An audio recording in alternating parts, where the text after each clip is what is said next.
काही जे नेते होते, जे वाद करणारे, ते नेते एकमेकांच्या अंगावर गेलेले आहेत. एकमेकांसोबत वाद करताना आपण शब्दांचाच वापर करायला पाहिजे. एकमेकांच्या अंगावर जाण्याची तिथे काही गरज नसते. आणि जर आपण तसं केलं तर ते चुकीचं ठरणार आहे आणि ते निश्चितच सभागृहाच्या नियमांचं उल्लंघन ठरणार आहे.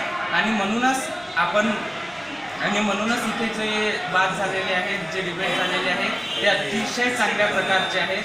आणि त्यातून आपल्याला मुख्यत्वे एक गोष्ट जाणून घ्यायला मिळते किंवा शिकायला मिळते, ती म्हणजे आपल्या जनतेचे मत हे राजकारणी लोक कसे सभेपुढे मांडतात हे आपल्याला नाव सांगू.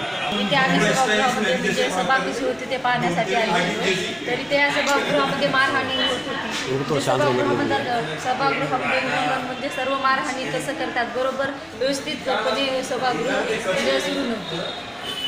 एकूण एकाच्या अंगावर मारत होते, कोणी दारू पिऊन होत होतं. सभागृहाचे म्हणजे तिथल्या असं मॅडम कोणी अध्यक्ष जे मॅडम आहेत त्याच्या कोणी ऐकत नव्हतं, तर ते धिंगाणा होत होता त्या सभागृहात.